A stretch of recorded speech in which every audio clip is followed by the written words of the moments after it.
life. It's Diamond City life. It's Diamond City life. Yeah. Let's go.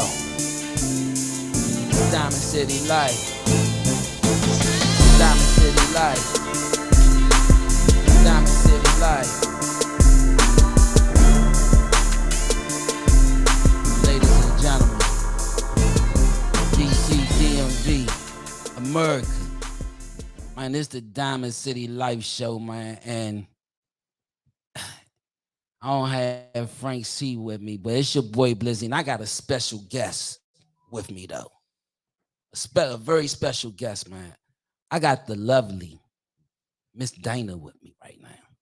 Hey. Thanks for having me. Thanks so much for having me. Saying? She gonna hold it down with me. She got a lot to talk about, man. We gonna cover a lot of ground with a lot of work she been putting in, man. You know what I'm saying? So what's up, Miss Dayne? Happy New Year's to you, by the way. Same to you. And again, thanks for having me. Oh, man, no doubt, Happy to be here. Thank you, man. DCLS is happy to have you. So look, normally we talk a lot of shit here. I'm all for it. Well, we going to zone past. You already said you're not a sports fan, so we ain't gonna talk sports. Well, let me say I'm a sports fan. I cheer for all the DC teams, but I can't like sit here and talk about what's going on in the NFL and NBA. So yeah, we ain't gonna discuss it too much. Right. You know what I'm saying?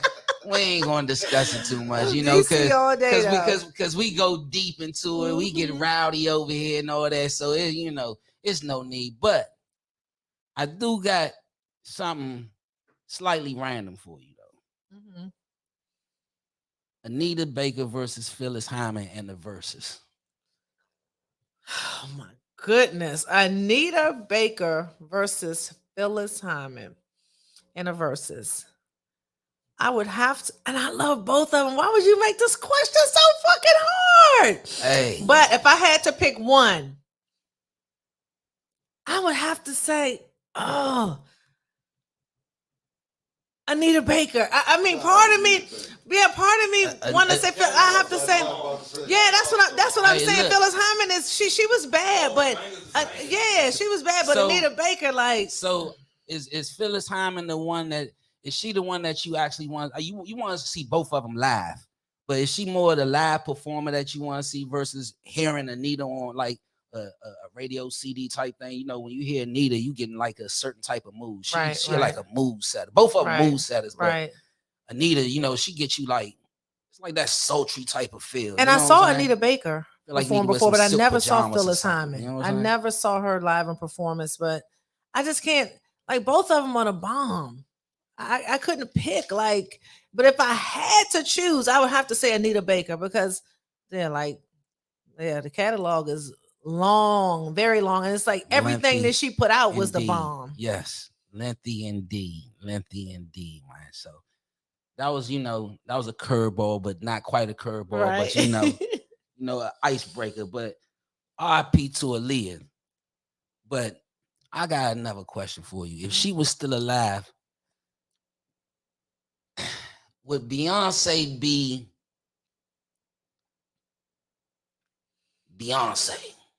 If Anita Baker was still alive? No, if Aaliyah was still alive. If Aaliyah was still alive, would Beyonce? Fuck yeah. Okay, I mean, look. I think so. Like, I don't want no beehive people coming out. You hear me? Yeah. Yeah. It's just a question. I don't want nobody from the hive coming for me. Yeah.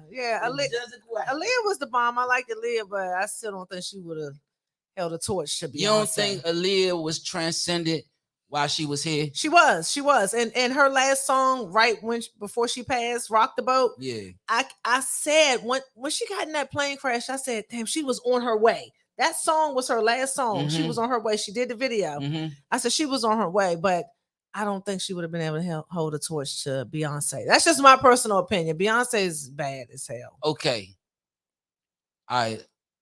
So in the verses with Beyonce, I only got one person that I actually want to see against her. I want to know who this person could possibly be. To me, the only person that I think everybody will want to see against is Riri. Yeah, Rihanna. Yeah, okay, she's the only person that could. I mean, that makes for fireworks right there. It's Rihanna and Beyonce would still crush her. I think Beyonce would still. I think I like Rihanna. Rihanna's bad. Rihanna has a sex appeal and all that, but I think Beyonce. Yeah, I think Beyonce would crush her in an overall versus. I really think she would. It's 20 jumps, man. 20 for 20. Both of them got 20. They can go. Both it's 20 for 20 now. So that's what I'm saying. Beyonce will crush her still. I still think Beyonce will crush her. Yeah, Beyonce gonna give you the whole performance, the whole shebang. She gonna bring out a whole goddamn more house step crew and all that. And Beyonce is gonna sing the slow jams, the fast songs. Like Beyonce, I think Beyonce would still. Would it make for good verses though? Yes, it would. Yes, it would. Yeah. What? That shit's shutting down everything. Yes, definitely. The world gonna stop. Yeah. He said the world's gonna stop. Right. The world gonna stop if that shit happens. You're right. Yeah. Yeah, she seemed like the only person that could go up against her. You know what? I was thinking about people who could actually go up against Beyonce. Who else could you possibly say could? I want to say Mary J. Blige. Oh hell no, Mary J. But Mary can't. She can't performance wise. She can't stand up to it. She gonna give you all that bop though. She gonna get. She gonna give you all that bop. Yeah, you know what I'm saying? Yeah, but I was thinking, but see, the reason why I say Murray because you know what I'm saying, like she just got urges that she can go through. Mary cannot fuck with Beyonce. So who can fuck with Murray? Hold on, I can tell you somebody. Mary J. Blige. Who can fuck with I'm about Murray? I'm about to tell you right now. If Murray can't fuck with Beyonce, who can fuck? Let me tell you who will blow her out with the verses. Want me to tell you who will blow Mary J. Blige out the water? Who? Alicia Keys. Was she out the water? She would. I'm telling you, she would. I don't know out the water. I don't know out the water. Alicia Keys would. I don't know. Yeah, Alicia gonna be on the piano the whole time, and you know what I'm saying. I'm talking about song wise. That's what I'm talking about. Okay, song wise. Alicia Keys would. Alicia Keys would crush her with verses. I think. So look, you see how the verses format is right now. Mm-hmm. They're actually performing now against each other. Mm-hmm. So that's why I was saying, like, when you have like those type of artists, it's like a style clash for real. You know what I'm saying? Like Murray, she got. Yeah, I see what you're saying with the performance. Yeah, with the performance wise. So with the singing. So if you going, so let's go song for song. All right. Alicia is blowing song for song. Alicia is blowing Murray out the water. Let's think about Murray can go. She can dig in the bag from the 90s. Murray just, I mean, but she. 411 alone can 411 alone can fuck with anything anybody Brian, got out right now. Talking to Mike, we can't hear. People can hear you. You got a point. That 411 is that's a classic right there. So all of you guys think that Mary would beat Alicia? I think Murray got so much shit in her arsenal that she could actually stand up against Beyonce. You think so? Yes, that's what I think. I think she got so much shit in her arsenal for anybody. The only thing about Murray is that you may get tired of the bop for 20 rounds.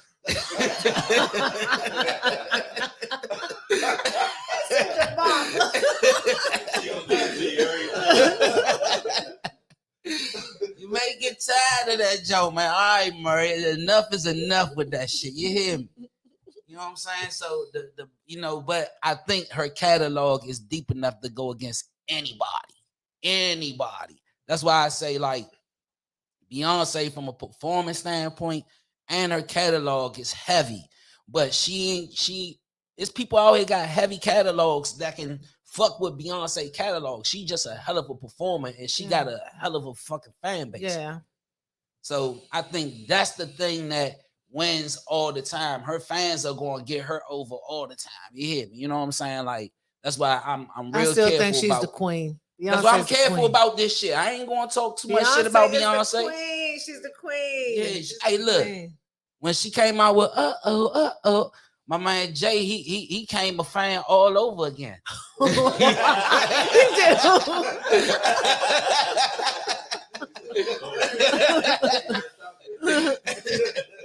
You know what I'm saying? Nah, it just like hold up. This Beyonce 2.0 with the you hear me? It was different at that time. You hear me? Rich Her, he brought a whole nother Beyonce out. She got, she started fucking with Jay and all that type shit. Now they billionaires and in the sunset like a motherfucker. You hear me? Yeah. Shout out to both. Rich. So, Miss Dayne. Yes. I just want to dive into some things about what you got going on. First and foremost, where are you from in this part of the area, this part of the town, this part of the city, this part of the, I ain't gonna say DMV, I'm just gonna say this part of the city. DC for sure. I'm from Northeast. I grew up around Michigan Park. That's 2 in a row. Right. 2 in a row. Shout out to Ty. He was just here last episode. Tell me what it was like growing up, man. Growing up in Michigan Park. It's so funny because I just had this conversation with my mom 2 days ago. We were talking about back in the day and the old wreck down Michigan Park when it was just a swimming pool, a baby pool. And growing up in Michigan Park, it was fun. It was fun. Like I lived on the same street as Michigan Park Rec. So everything was right there where I lived. So it was fun. It was fun. Like we were all family. Everybody in the neighborhood looked out for each other. And we had a ball. It was great growing up in Michigan Park. It was a middle-class neighborhood. Great families, great moms, great dads. Like it was an awesome place to grow up at. And I actually moved around there when I was 12 years old.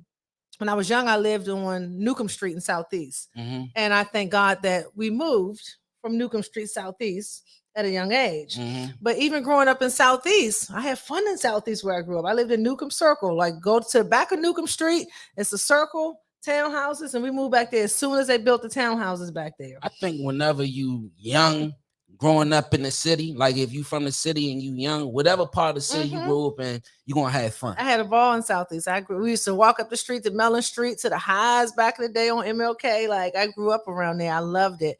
But I'm just glad that we got out of Southeast when we did, because right when we moved, that's when shit got really, really crazy. So I moved around Northeast when I was 12 years old, and that's where I grew up at, around Michigan Park, and I had a great childhood. Well, that's what's up. With my homies and people like you and everybody in here, you know what I mean? That's what's up. Growing up with you guys. Coming up in that time, you know what I'm saying? Like the 80s and 90s, like I was just talking to it was a young dude I was talking to. I was like, Slim, you don't know about when the madness used to be out, you know what I'm saying? Like when it was SMUG, Summer Madness Urban Gear. You know what I'm saying? With the little where it looked like a Hugo Boss sweatshirt almost, where it had that type of look, you know what I'm saying? Smug, yeah.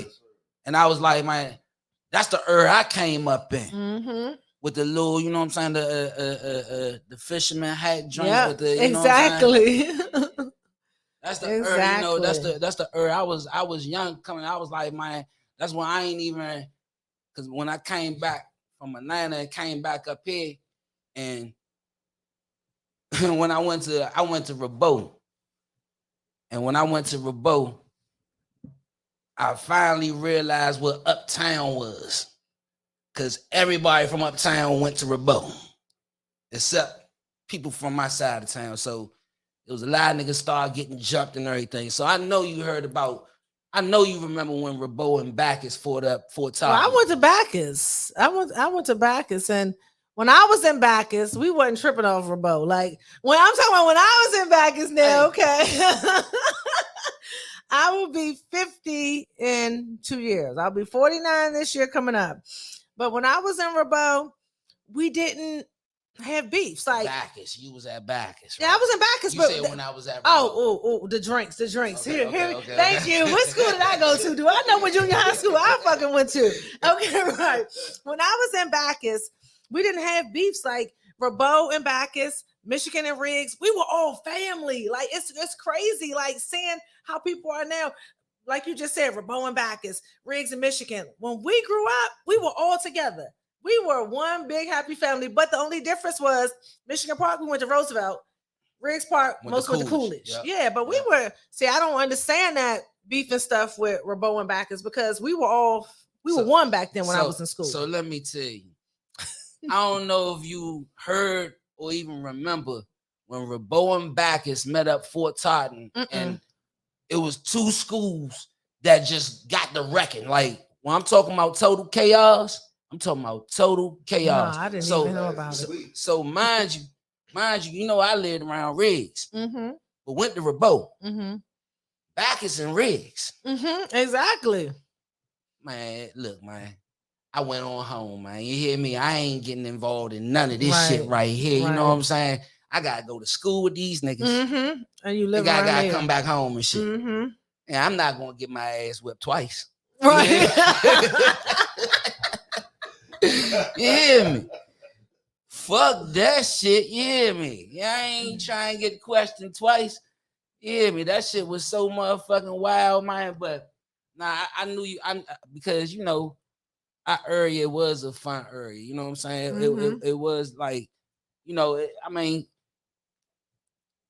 it got its. I'm gonna say it like this: it got its bright side and it got its dark side. Yeah, exactly. Let me just say that. And we've had dark sides. Yeah, plenty of them. Let me just say that. They got a bright side and they got a dark side. And anybody from around that area know exactly what I'm talking about. You know what I'm saying? Yep. So exactly. Man. But I want to ask you,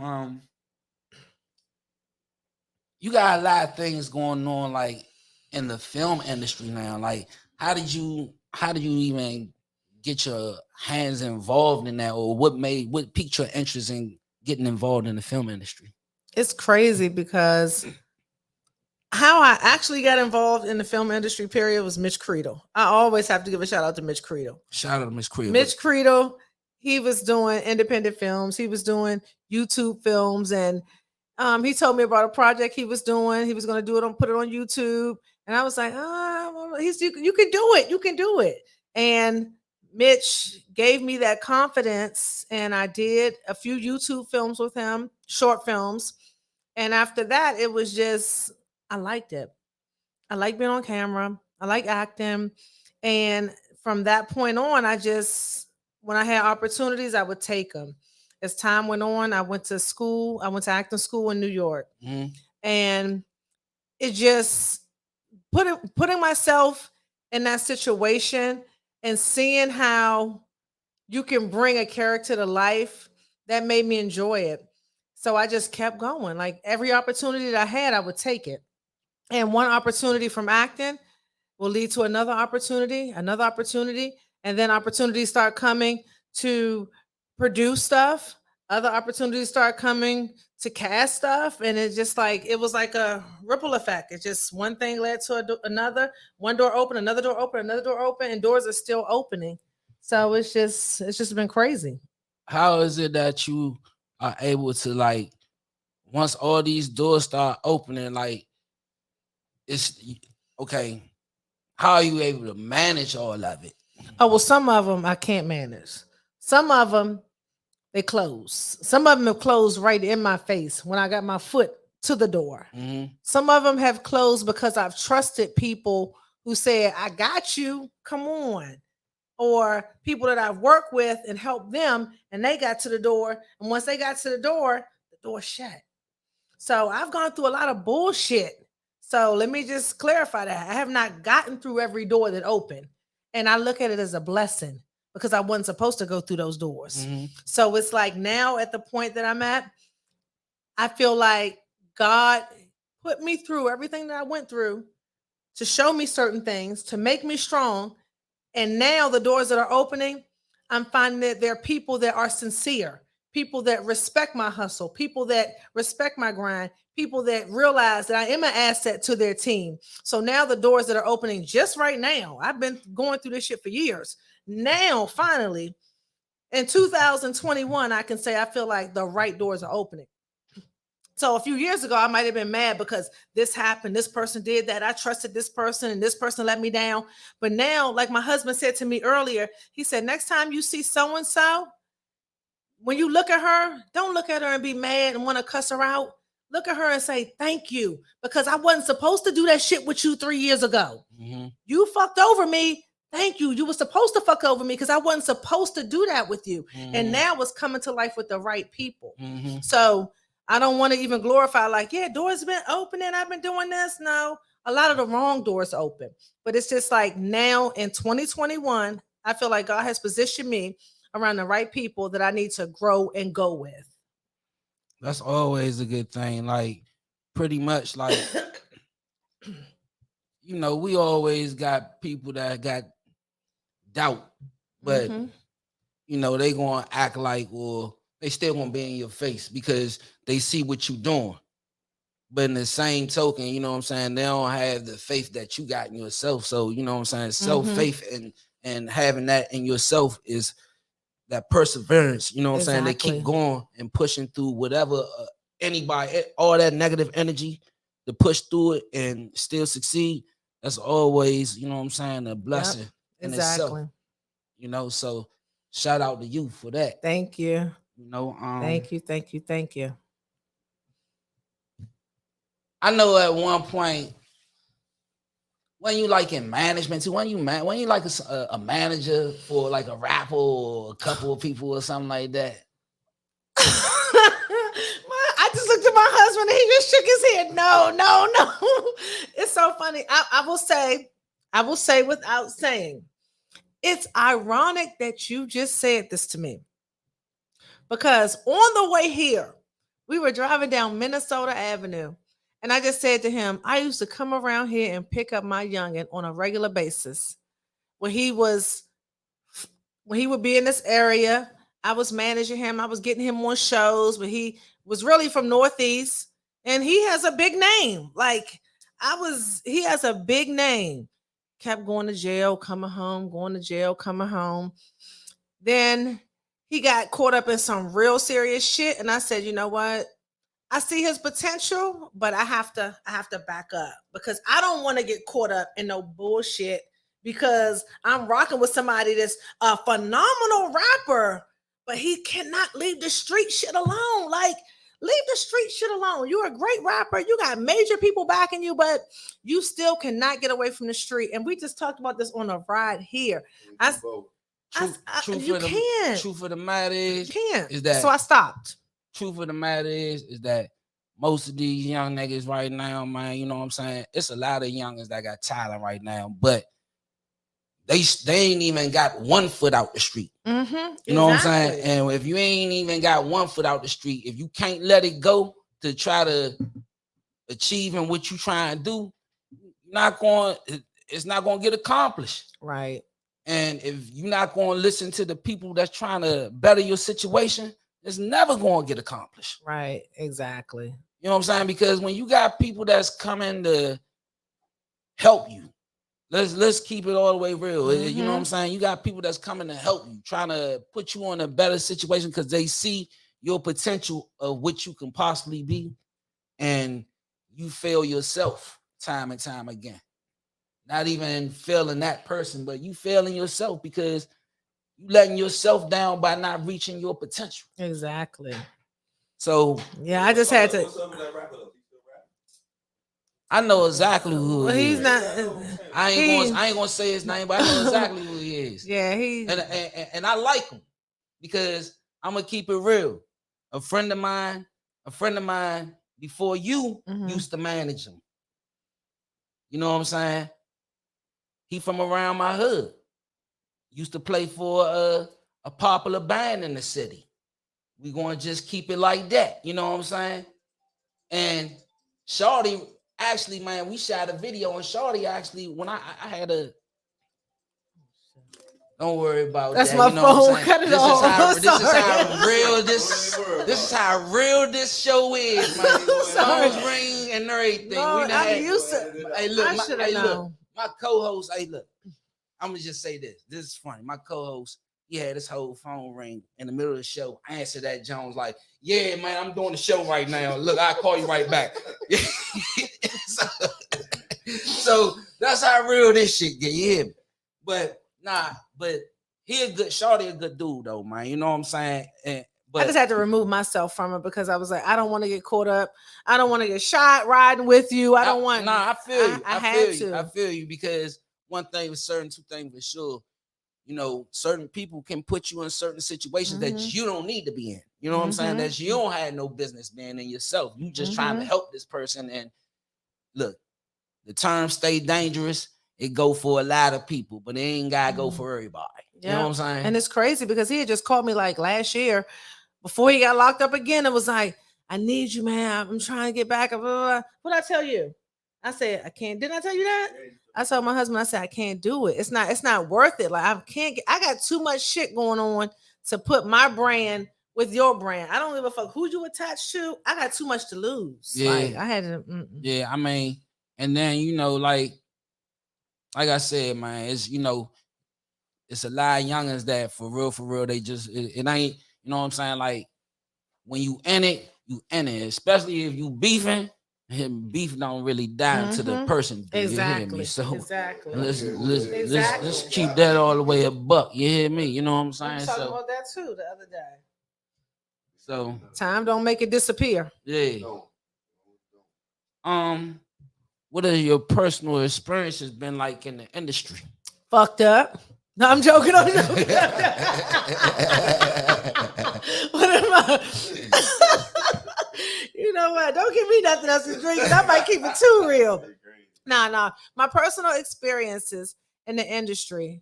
I'm gonna be honest, and everybody who knows me knows I'm very straightforward. Up until now, have been fucked up, and I'm being honest.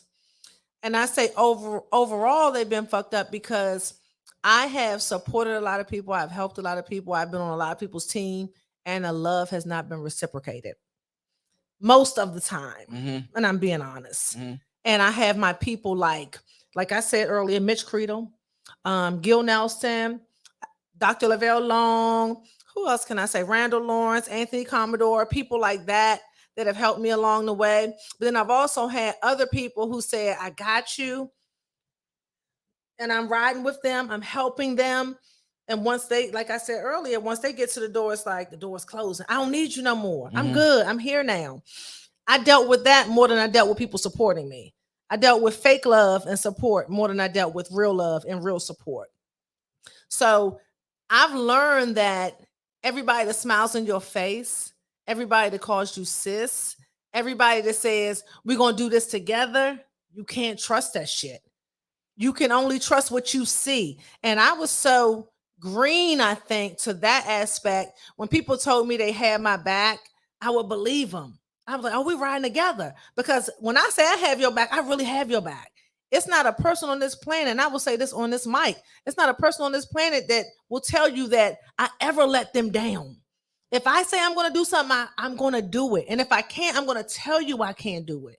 So it's like I had more people that sold me dreams to get me on their team than I had people that were down with me. So it's like you come in with genuine intentions when they come in with agendas. Exactly. And that's why I think I turned kind of cold with some people. So now I'm at the point where it's either people like me or they can't stand me.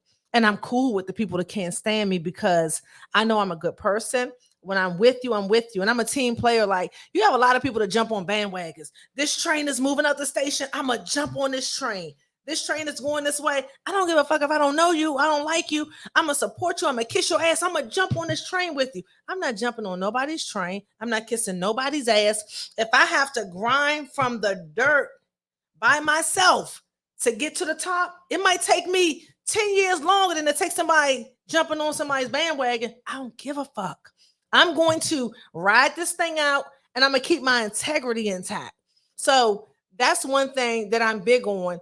is doing my own thing my way. And whoever doesn't like it, I don't care. Because like I said, I've been screwed over so many times. Like, if you're not with me, what you say, what you do, it don't matter to me. You're not with me anyway. So I don't even care what you think, what you say, what you're doing. You're not on my side anyway. Mhm. So you just go ahead on, and I'm going to Preach. go ahead. If I got to do it by myself, I'm going to do it by myself.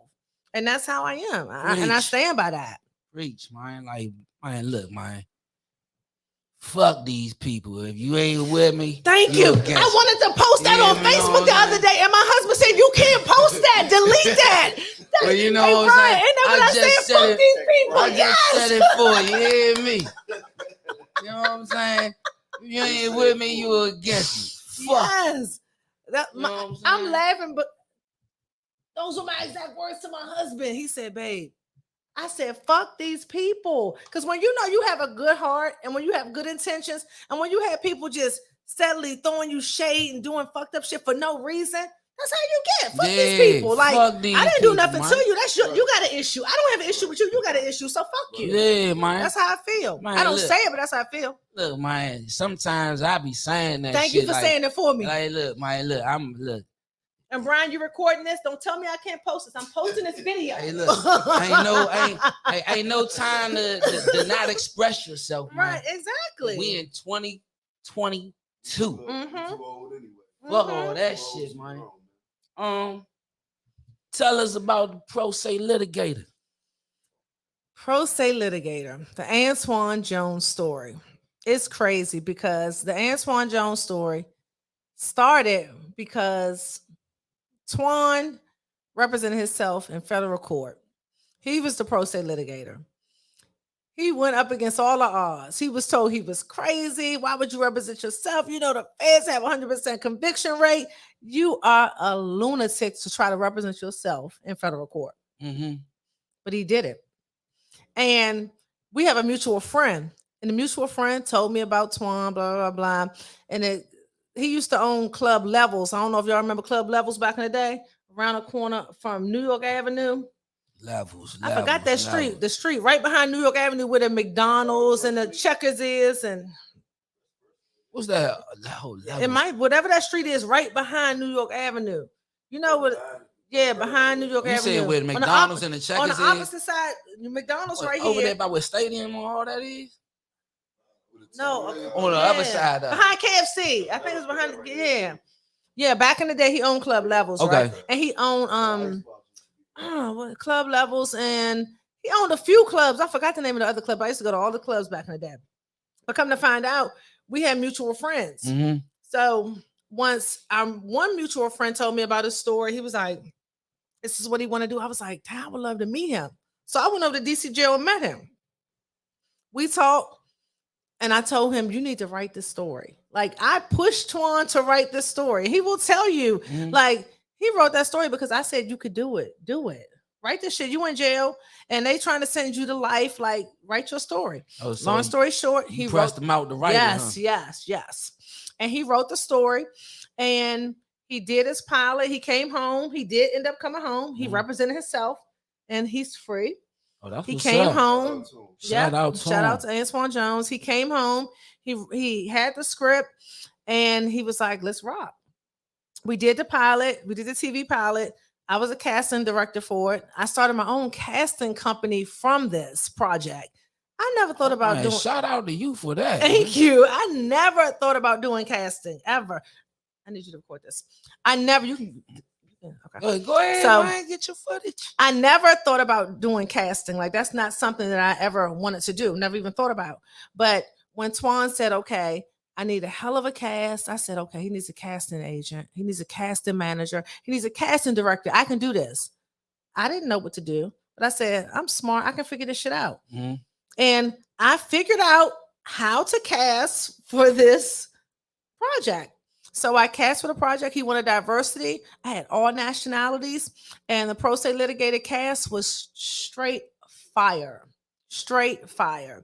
And from that point on, so many people were seeing the pictures that I was posting on Instagram and Facebook, and they were like, "Dana, you need to start your own casting company." Like, this isn't, when you think of a lot of stuff that happens in DC, it's all Black. Mm-hmm. For my people that I know, the cast is all Black. this was not all black. It was black. It was Spanish. My cast was diverse, very diverse.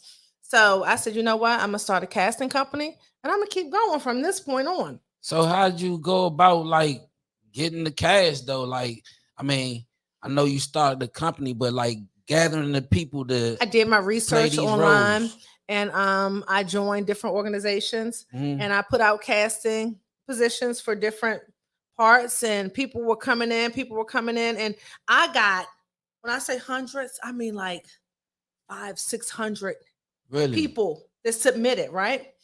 And A lot of people want to be actors, out of those 500-600 people, I had to go through all of them by myself.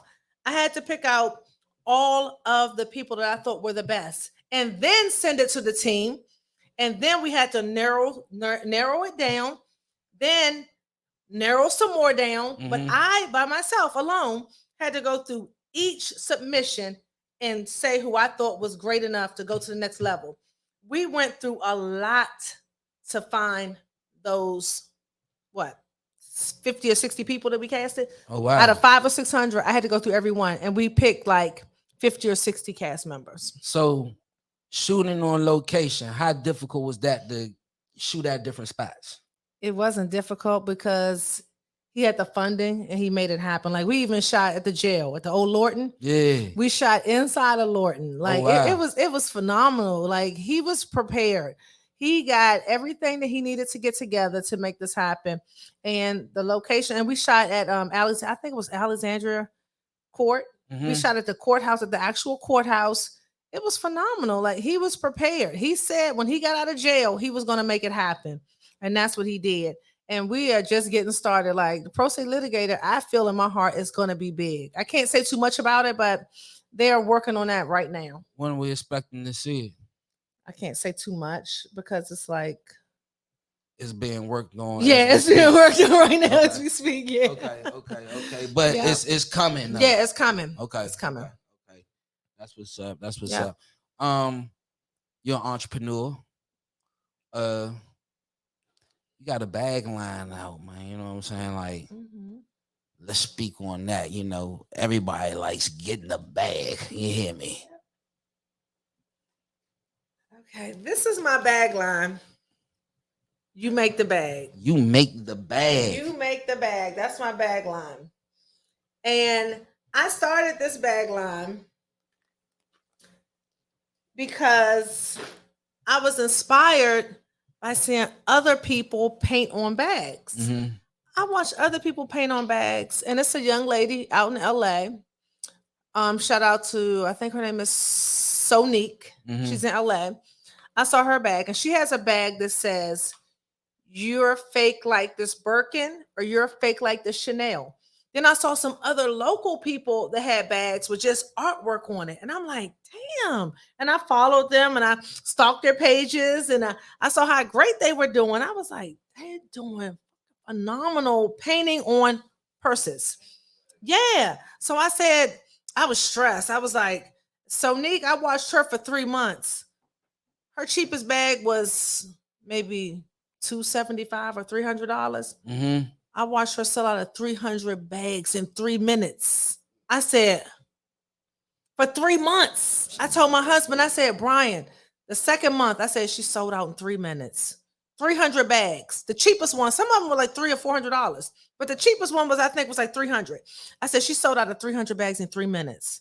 I watched her for 3 months. I saw the comments of girls saying, I didn't get my bag again. So I said, damn, so they're going to come back next month. Every month they're going to keep coming back because they want the bag. So I said, okay. I told Brian, I said, I got to figure this shit out. Like, this girl is making a ton of money painting on bags. And then my spirit, I have a positive spirit. I like to promote positivity. She's winning doing "You fake like this Birkin, you fake like this Chanel." I'm not knocking that. She inspired me. But I said to myself, what can I do if I post something positive? You have more positive people in the world than you have negative. So I said, if I could come up with a positive saying, what could I do in a month? You know what I mean? So I couldn't figure it out. for months. I was stressed. I was up late at night. I was like, I gotta figure this shit out. And then I told Brian, I said, you make the bag. You make the bag. The bag does not make you. Like, you don't have to have a $5,000 Chanel bag to feel like you're the shit. You make the bag. Put your clothes on. You make the bag. And also, it can mean you make the bag, like you make your own money. Mm-hmm. Even if you have a 9-to-5 job, you make the fucking bag. I said, that's fucking it. You make the bag. Okay, so that's just one thing. Okay, you make the bag, but you don't have nothing else. So I was like, okay, I got you make the bag. Now, I'm not an artist. I can't paint that shit. Who's gonna fucking paint it? Then I thought to myself, my fucking girl, April. April is an artist and she's a go-getter like me, hustler. I said, let me call April. I called April one night, told her my vision. She said, I'm down. We talked on the phone for like 4 hours that night. It was a wrap after that. Shout out to April. It was a wrap after that. Now I have you make the bag. I said, okay, we need a name, but we need a name that's going to be catchy. We don't want people to forget the name. We need something that's catchy. If they see it on Instagram, Facebook, they'll remember it. I said, Official Bag Ladies. And she loved it. Official Bag Ladies. I said, Official Bag Ladies, you make the bag, and I got April. Let's rock. We don't even have a website yet. We've been in business since August, and we have sold a little over 400 bags. Shout out to y'all. Shout out to y'all. Already, without even having a website. We've sold over 400 bags without having a website.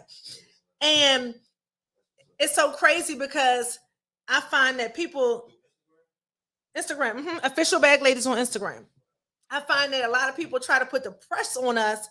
Y'all need to do this, y'all need to do that. People try to give you advice, but they don't even know what you're really trying to do. You can't give me advice if you don't know what I'm doing. If you don't know what my goal is, you can't give me advice. You have to know what I'm doing before you can give me advice. So it's like, oh, you want me to shut up? No, I want you to keep going, but RE or backyard. I'm sorry, I snorted like I didn't know what you were saying. RE. RE. RE. I've been an RE junkie all my life. Yes.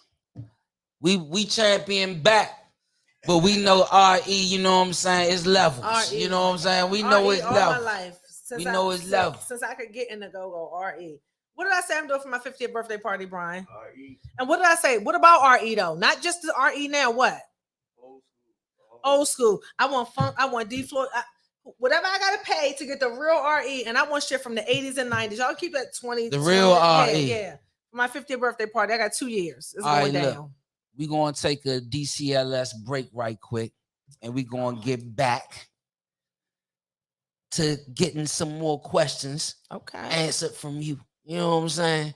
We got Miss Dayne in here, man. This is the Diamond City Life Show, man. It's your boy Blizzy. Shout out to my man Frank C. It's his birthday weekend. Happy too, birthday, man. Frank. I miss Shout you out not to being my here. man I thought I was Frank gonna C, see man. you. He gonna be party. Look, I hope he don't get snowed out, man. But he got a big party going down Barcode, man, Sunday, man. So holla at your boy Frank C, man. Hey, this the Diamond City Life Show, man. Like and subscribe to the show, man.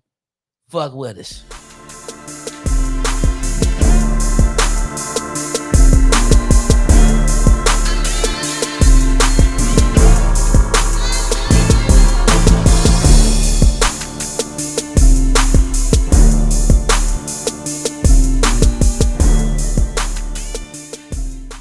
We back, ladies and gentlemen.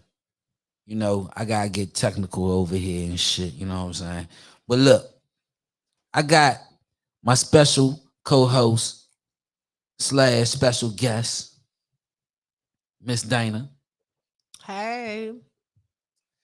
And we was just discussing, you know, making a bag, make the bag, getting to the bag.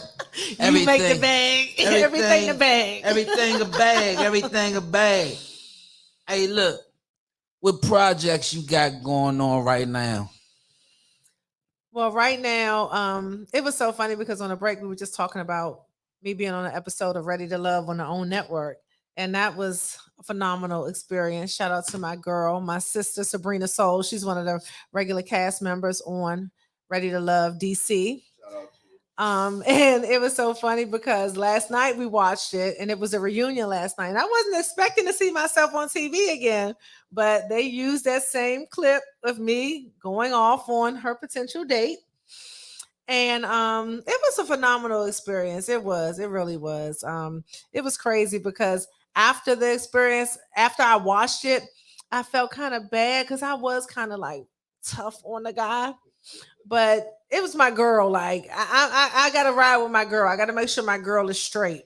But it was a great experience. It's a great experience. Being on the own network, like that's like real live rep in the city though. You know what I'm saying? Like that's big right there. Like that's why when we was talking about, I like hold up, like you know what I'm saying? Like I ain't gonna say and hold you. I ain't gonna say I brushed it under the rug. I was like, man, I had a backtrack on like on network Ready to Look DC. Oh, my girl, man, watch that joint. When you said that, you know what I'm saying? Because like you know, when it come to love stories and stuff, questions get, it'll be a lot of questions after the point. Right, right. What do you think about? I don't want to feel like asking. You know what I'm saying? Like, you know what I'm saying? I don't feel like all that shit. Shout out to my baby though. But look, that's what's up though, man. Like, that's what's up right there, man. To see your face on TV and like shit, like I'm like real live on TV. It's amazing. It's amazing. And it's crazy because my husband always says, you play yourself down. And I'm like, what do you mean I play myself down? Because I don't feel like, okay, I was on the OWN network, but to people on the outside, they're like, you were on the OWN network. But to me, it's like, that wasn't shit because I wasn't a main cast member. And then like, it's like, even with the TV One and the ID channel, I've been on shows on the ID channel and on TV One, and I'm still like, dang, but I know I could do so much more. Like, I feel like I haven't done shit. Mm-hmm. And then my husband says to me, like, the shit that you've done, it's people that will be acting arrogant at your accomplishments, the stuff that you accomplished. But to me, I feel like it's because I know I could do so much more. I feel like I could do better. Question. That might be crazy. The ID channel, TV One a few times. Question. Is the show getting renewed, and are you coming back on that drink? Because you was on a reunion and it seemed like your presence was felt on that. Well, I was on one of the episodes and then I was on all of the commercials leading up to the episode. And I wasn't expecting to see myself last night on the reunion episode, but they brought me back on that. So, and again, that was just, I think, because of me just being who I am. I was just being real and transparent. My girl told me what she told me about the guy.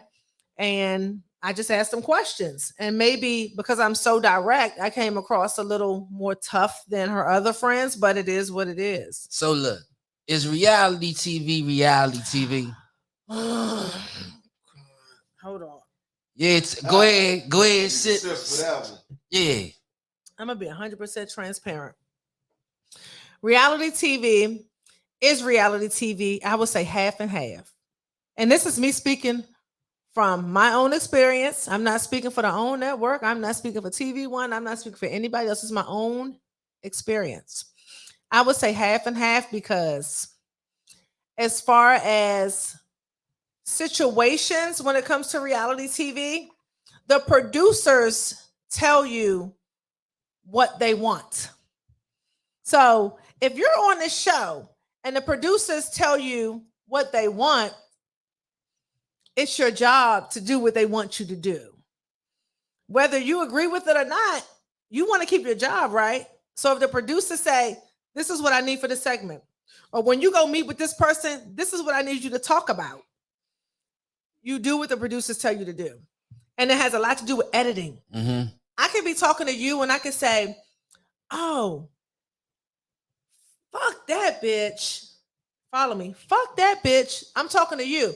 I could be talking about a dog, but the producers will chop and screw and put Kim and Lisa talking to each other, take those words and say, fuck that bitch, and show her. So it looks like when you show it to Lisa, the Lisa just said, fuck you. That's what the producer's going to show you.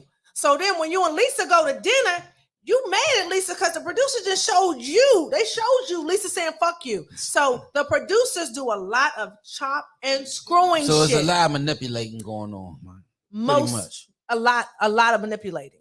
It's a whole lot. They chop and screw stuff. That's the, you know what?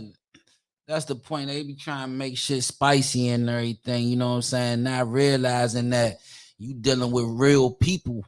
And real people got feelings towards shit, you know what I'm saying? And then you make somebody feel a certain kind of way because something that was said that was taken out of context because you chopped and screwed it all up. Fighting. Yeah, so now it's a whole beef with some shit that ain't really real. Exactly. So reality TV come with an asterisk. And then think about it. Ring, ring, ring. The phone rings. The camera's on you. Oh, okay. I'll meet you such and such time. That has to be set up. How the fuck does the camera know to be on you to say where to meet? You know what I'm saying? Mm-hmm. Everything is planned. Mm-hmm. But the producers put so much bullshit in it. They chop and screw shit and they make drama. Mm-hmm. They make drama. And I'm saying it. They make drama. Like even with me being on the show, Ready to Love, you tell me what you tell me. The producers tell me what they tell me. I know I need to do what the show needs to be done, so I'm gonna do what y'all tell me y'all need me to do. I be thinking, man, like with most of these reality shows now, is the formula is the drama. You know what I'm saying? The formula for selling the shows is the drama and shit because that's what sells, the drama. And the fact that they do that shit, like my man Nas said, you know, companies making money off black people traumas. You know what I'm saying? And that's what's going on right now.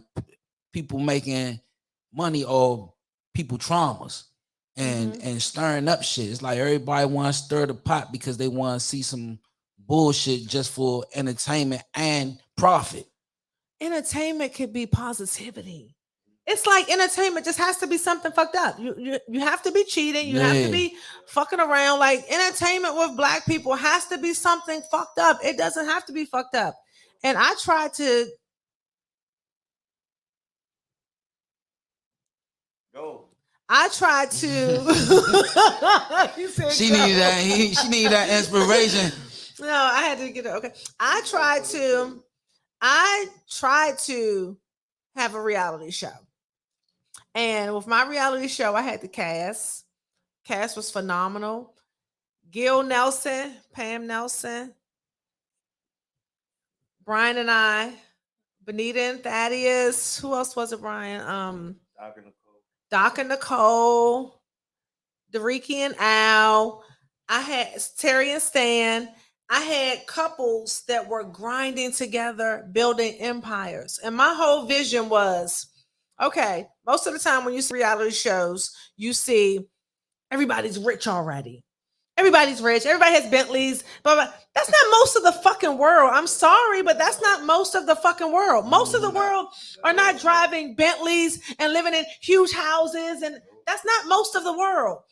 That's a percentage of the world. So my whole thing was, let's have a show where you see regular couples that regular Americans can relate to that are hustling or working together to try to build stuff together without being filthy rich off the top. Mm-hmm. They're working towards it. Mm-hmm. So we had meetings with Mona Scott Young. We had meetings with the OWN Network. We had meetings with all of the major networks. I'm talking about sometimes we had 2 or 3 meetings. So they wanted us to come back for meeting number 2 or meeting number 3. But we were told that we didn't have enough drama. We were not over top enough. We were not flashy enough. And being told that, how did that make you feel though? Like, because it made me feel. Let me tell you how it made me feel. It didn't make me feel fucked up. It made me feel like, This is a superficial ass world because I don't give a fuck if I'm not flashy. We cannot be flashy and have more money than the flashiest motherfucker in the room. Mhm. Like, y'all going on flash. Flash is fake. And a lot of these motherfuckers wearing flashy shit is fake. Let's just be real. I can write a book about this fake shit. But hold on. Go ahead, sip it.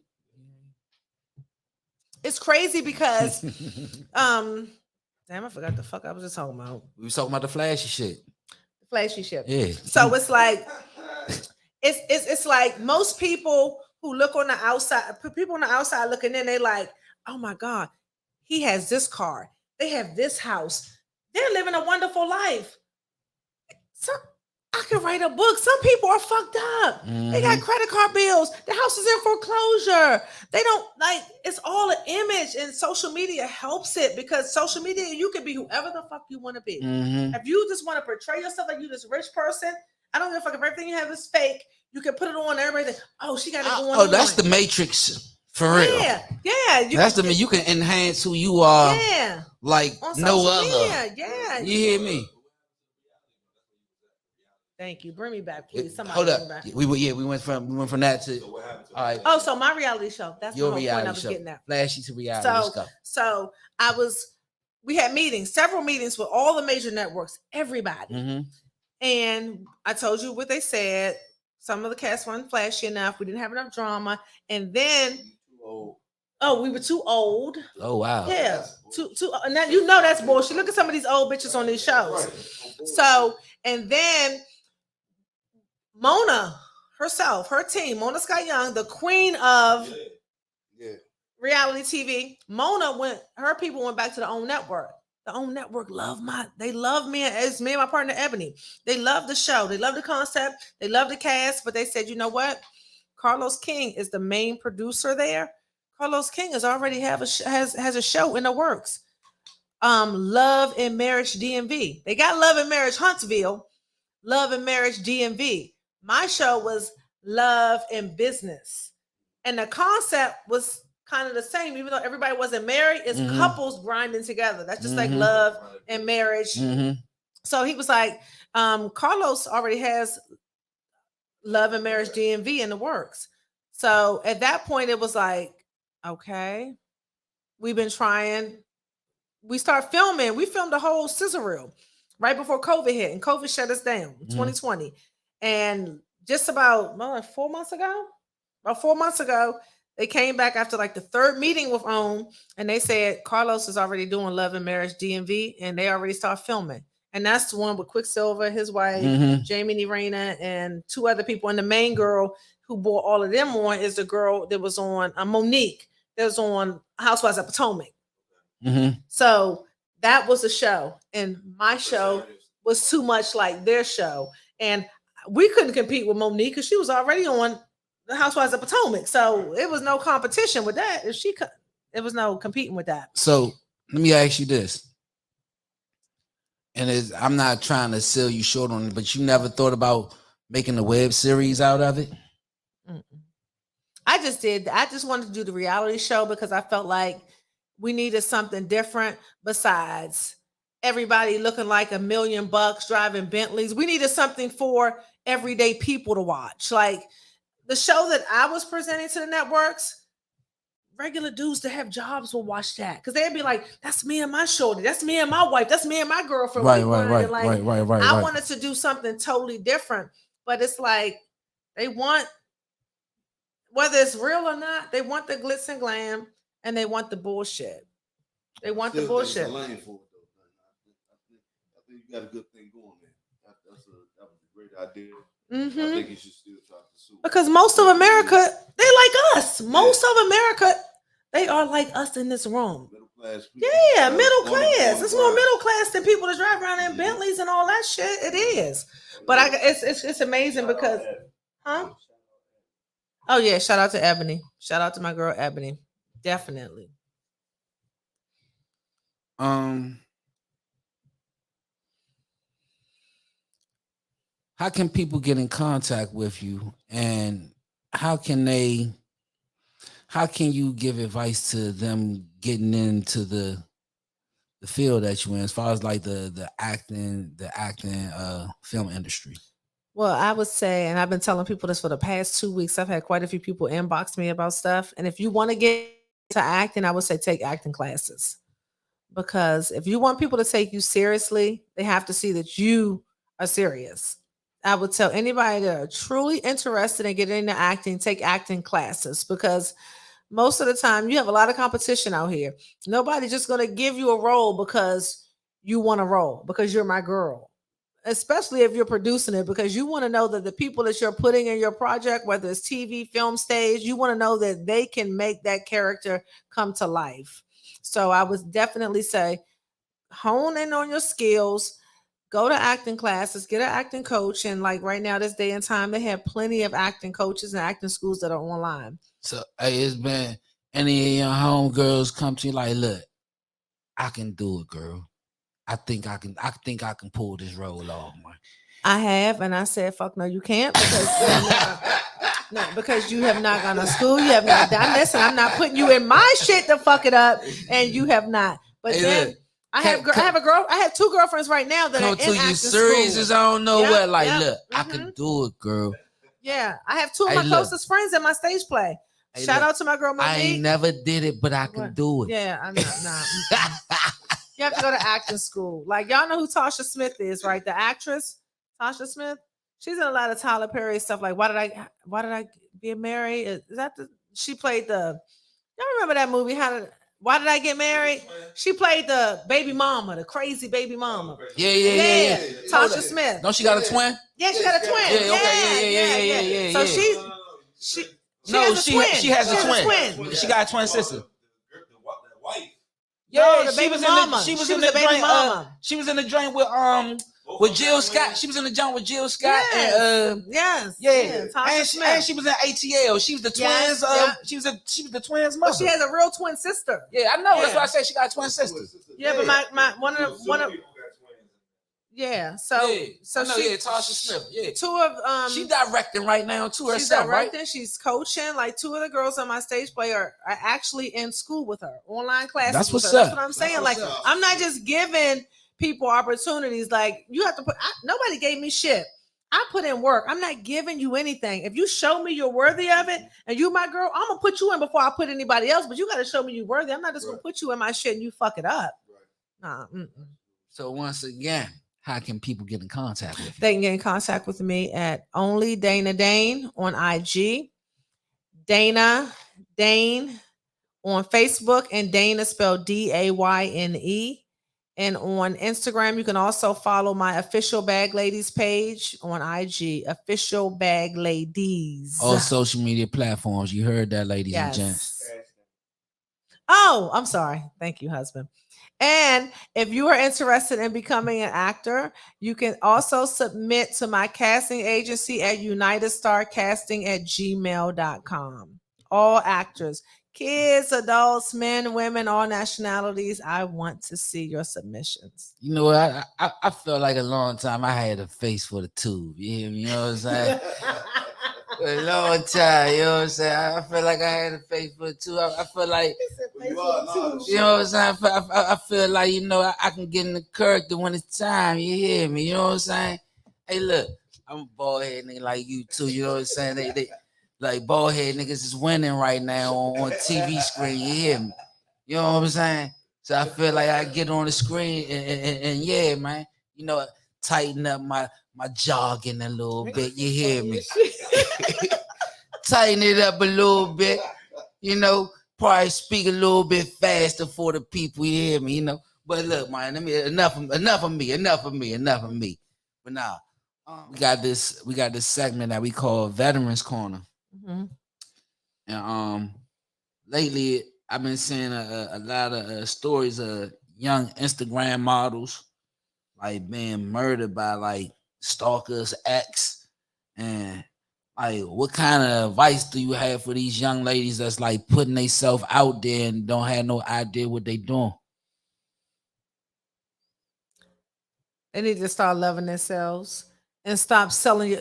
If you put your body out there, most of them, I'm just gonna say it. Most of them are putting their bodies out there. The Instagram models, they're showing their body, they're naked. That's what they're promoting. They're promoting titties, breasts, booties, small waists. Like when you're promoting sex, when you're promoting look at my body, you are attracting psychos. You are attracting people that are addicted to sex. You are attracting people that just want you for your body. I think it has to do with women loving themselves more, loving themselves a little bit more, understanding that you need to find somebody that loves you for you and not your naked body. That's my opinion. That's my personal opinion. Self-respect. Yes. That's my opinion. Got you, man. Got you. I'm about to dive into some that we got. It's called the Static 7. 7 questions that we ask every guest that come on this show. You don't have to get all nervous and startled and everything. It ain't, it ain't nothing like that. It ain't nothing like that, It's just, questions. Okay. First question. What is your greatest influence / inspiration? Are you asking for a person or? I'm just asking for what's your reason for what you do. To empower people. I like to empower people. I like to promote self-love. Okay. What's your greatest fear? Say it again. What's your greatest fear? Being broke. Shit, man. I think that's everybody in the world greatest fear. Being broke. Nah, that's real. That's everybody's greatest fear. What would you say is your greatest accomplishment? Being successful.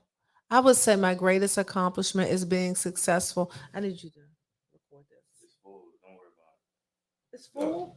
Let's go. Can you record this? I really want to post this. Oh no, we record. I can get it to you. Okay. Okay. Good. My greatest accomplishment is feeling as though I have accomplished so much, even though I've gone through so much trauma in my life, even though I've gone through being addicted to e-pills for 20 years of my life, going through having a stroke. And I just feel like I've accomplished so much from the strength, rest in peace, of my dad, the strength and the courage that was instilled in me by my dad that pushed me through everything that I've been through. Because being addicted to drugs, like people think ecstasy pills, oh, that's not coke, that's not crack. But being addicted to ecstasy pills for 20 years, that's a lot. Like I made a lot of fucked up decisions because I was off of e-pills most of the time. Even when I looked like I had it together, mentally, I was fucked up. But I didn't know I was fucked up because when I looked in the mirror, I looked like I had it together. So just knowing where I could have been and knowing that the will and the dedication in me made me keep pushing and picking myself up every time I fell down. I feel like that's my greatest accomplishment, is having the strength and the drive to keep pulling myself up even when I hit rock bottom. And I've hit rock bottom so many times in my life. So my greatest accomplishment is being able to get up every time I knock myself down. I have to say myself down because I was down because of bad decisions that I made throughout my life. And that was almost 20 years of my life. I think what you just said, a lot of young girls and a lot of women needed to hear that, because I feel like, it's a lot of, I got a daughter, and me being a single father, raising my daughter, you know what I'm saying? Like I want her path to be not what I want it to be, but what she wants it to be. You know what I'm saying? Like I don't put no, you know what I'm saying? I think a lot of pressures for a lot of people get to a lot of people, like they gotta live up to a certain way to and be a certain way around a lot of people. It's almost like a front you gotta put up, but it's for real. Like what you just said right now, that shit was hard. I mean, just keep it all the way a buck. That shit was hard. That shit was hard right there, man. Like I can't. It was the truth. It was so true. I can't even say no. I can't say no other way. That shit was hard right there. Damn. That for a greatest accomplishment, that shit was hard right there. That shit was hard right there. If you wasn't doing what you was doing right now, what would you be doing?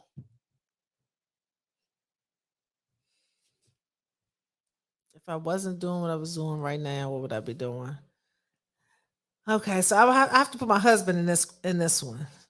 If I wasn't doing what I was doing right now, that means I wouldn't be married right now. And I don't know what I would be doing right now, because I feel like my husband is a reason that I am who I am right now, because even when I met him, I was still periodically popping pills. And even when I met him, I told him that once in a blue moon, I pop pills. Like I didn't hide anything from him from the start, did I? I told him everything. Nobody could come and tell. And people came to him. But when they came to him, you know what he said? Oh, she told me. She told me. Like I was an open book from the start because I liked him. So people will always come with the bullets. I took the bullets out the gun before they could get to him. You know what I'm saying? Right. So I would say that I probably would still be a train wreck right now, because I really honestly feel like my husband believing in me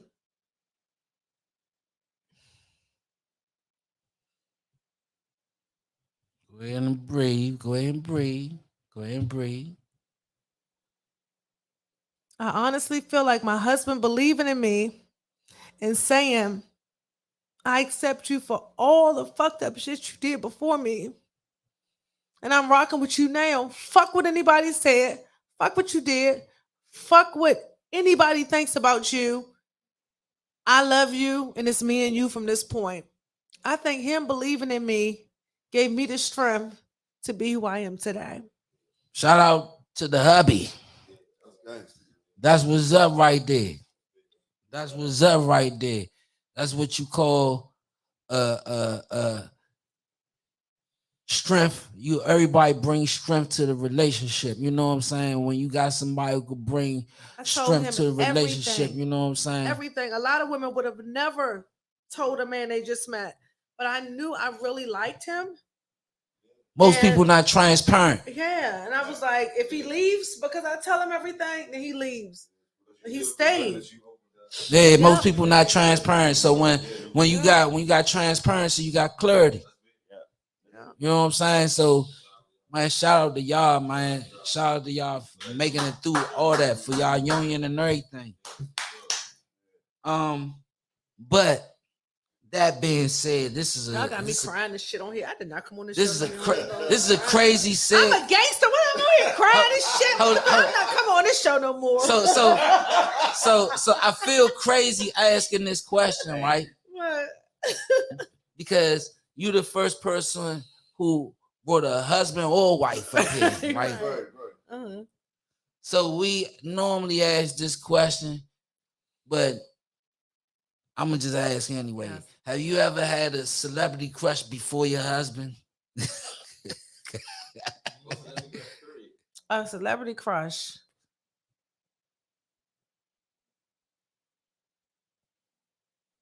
I really didn't. I'm thinking I really didn't. Like, I so don't give a fuck about celebrities. Like I've never really had a celebrity crush. I haven't. Have I ever told you I had a crush on anybody? I'm trying to really think. Like, did I? I haven't. Well, you know what? Oh, hold on. She pumped the brakes right quick. Hold on. Yeah, it just came back to me. Yeah, Jeezy. Oh shit! Yeah, that's right. Yeah, Jeezy. I was like, man, that motherfucker Jeezy. Yeah, Jeezy. He don't want no. Yeah. I was like, wait a minute, hold on, Jeezy. Yeah, Jeezy. Yeah. Hey man, that's funny as shit right there. Jeez. Hey, you already said shit, man. Who you yeah, you already said who your favorite go-go man. Well, that was gonna be the next question. You that's evident. All right, so look, who your top 5 dead or alive rappers? You get 2 honorable mentions. No particular order. Okay.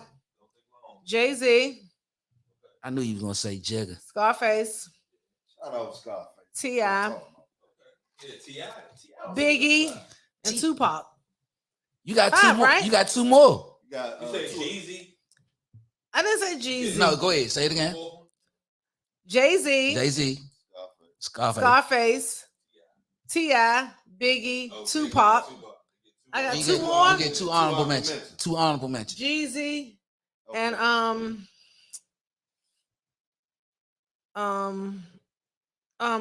what's my boy that got killed? I love him. They killed him right when he was about to take over. Come on now. Youngster. 50. I love him. He just got killed a few years ago. Pop Smoke. Pop Smoke, thank you. Pop Smoke, yeah. Okay. Pop Smoke. 7. That was one of the best top 7. Christian Dior. Yeah. Pop Smoke. That was my top 7, y'all. I love that song right there. Pop Smoke. Hey, you know what? You the first person to put T.I. in the top 5. I love T.I. though. Shout out T.I. I love T.I. though. Shout out to Tip, man. You hear me? Yeah, Jeezy too. We ain't heard Jeezy or T.I. in the top 5. I ain't say Jeezy in my top 5. Oh, he was in honorable mention. Yeah, we ain't heard Jeezy. Nah. Yeah, we ain't heard Jeezy or T.I. I love T.I. Yeah. She shouted out Scott. And we ain't hear Pop. We never heard Pop Smoke. So that's what's up to the young. That's what's up to the young. We ain't never heard Pop Smoke. I love him. So shout out to the youngin'. Hey, you know what? This has been, I want to say, man, a hell of a fucking show, man. It has. I enjoyed myself with y'all. Hey, look, this has been a hell of a show. I appreciate you so much for coming through. You know what I'm saying? Like, look. And I need y'all at Bethesda Blues and Jazz for my stage play, A Woman's Love, on May 14th and 15th on the red carpet doing the interviews. We are there. I need y'all. We are there. Y'all are first on the red carpet. We are there. Yep. Diamond City. And look, I'm going to be looking slick. Yeah, she was like, oh, you got to dress up. Like, you know what I'm saying? Like, I ain't going to come in museum all the time and shit. She's like, oh, you got to dress up. Shit. I got some shit in my closet, too. Yeah. I got you. Shit. But, man, look, man, like I said, it's been a hell of an interview, man. Like, thanks for having me. And the first female that we've had on our show. So shout out to you. Awesome. Thanks for having me. Shout out to you, man. Look, I enjoyed myself. This is a Diamond City Life Show. Hey, shout out to my boy, my co-host Frank C. Man, it's his birthday weekend. He gonna be down Barcode, man. What's that? Sunday? Tomorrow night he gonna be down Barcode, man. He got a little verses going on with his man BJ down there, man. They doing some little thing. They got their own little verses going on, man. So, man, hey, look, Barcode tomorrow night. But shout out to Dayne for coming through, man. Thanks for having me, y'all. I had a ball. I'm just so glad to have y'all coming to my stage play debut. Hey, look, we gonna be there. We gonna be there. We gonna be there. For sure. Thank you for the invite. For sure. But look, this is the Diamond City Life Show, man. Hey, look, we signing off. Like and subscribe to the show. Comment, man. Drop that shit, man. Hey, look, this is your boy Blizzy. We signing off, man. Ow.